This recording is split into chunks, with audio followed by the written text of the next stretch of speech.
Bonjour Barbara, vous êtes agent d'accueil au service Aquarelle, agent de sûreté et adjointe technique à la ville d'Annemasse. Est-ce que vous pouvez nous expliquer en quoi consiste votre quotidien? Écoute, mon quotidien est assez varié.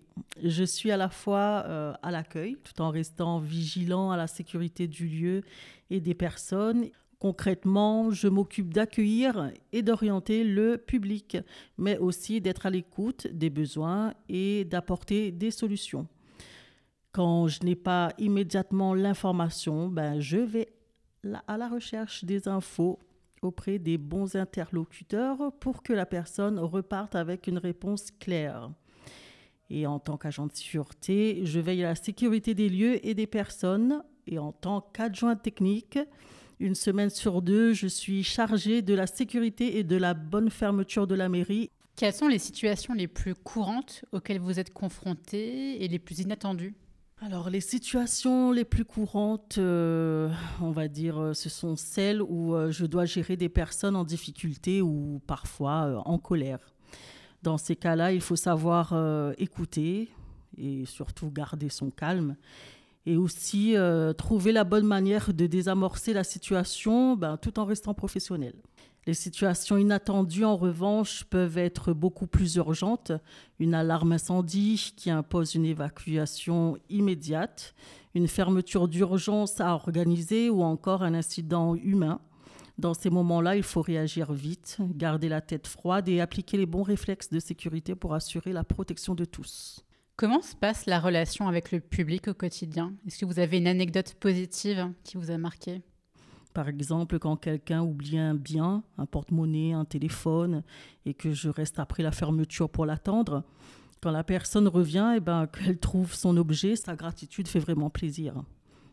Il y a aussi les situations où je dois accompagner des personnes âgées ou en difficulté vers un service précis. Je garde toujours cette part d'humanité, c'est important pour moi. Comment gérez-vous les situations plus tendues ou conflictuelles avec le public? Alors, dans les situations tendues, la première chose, c'est de rester calme, bien sûr. L'écoute est essentielle. Souvent, quand une personne se sent entendue, la tension redescend naturellement. Je prends le temps de reformuler, d'expliquer les procédures et si besoin, j'oriente aussi vers le bon service. Et quand la situation dépasse le cadre de l'accueil, on fait appel au renfort adapté tout en maintenant un cadre sécurisé et respectueux pour tout le monde.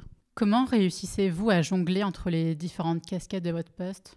Vous savez, c'est surtout une question d'adaptation et de réactivité.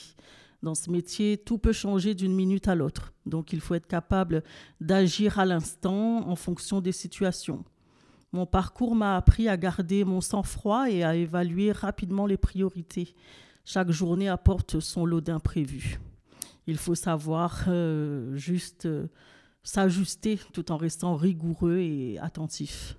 Grâce à mon expérience en sécurité, j'ai développé de bons réflexes d'analyse, c'est-à-dire identifier le risque, évaluer la gravité et coordonner la réponse adaptée. C'est ce qui me permet de passer efficacement d'un rôle à l'autre selon les besoins du moment. Qu'est-ce que vous préférez dans votre métier? Alors, dans mon métier, ce que j'aime, c'est la diversité des missions et la responsabilité qu'elle implique. Chaque jour est différent, on ne s'ennuie jamais.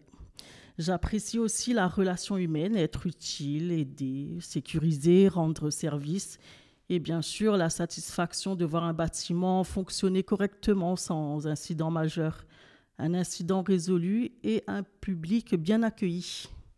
Quelles sont les qualités, les compétences particulières à avoir? Je pense qu'il faut être rigoureux, réactif et polyvalent. Avoir le sens du service public, bien sûr, mais aussi une bonne maîtrise des procédures de sécurité. La gestion du stress, la capacité à anticiper les risques et à communiquer clairement sont des qualités essentielles. Et surtout, il faut savoir s'appuyer sur son équipe si nécessaire.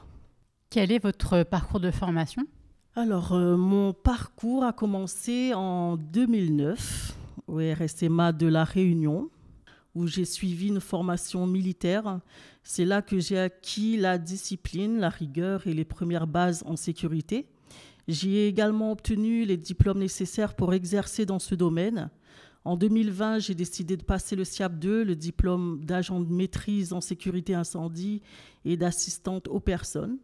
J'étais donc chef d'équipe de la sécurité incendie, ce qui m'a permis d'encadrer et de former d'autres agents, tout en appliquant les protocoles de sécurité et de prévention au quotidien. Et enfin, si vous deviez résumer votre métier en 3 mots. Polyvalence, réactivité et responsabilité.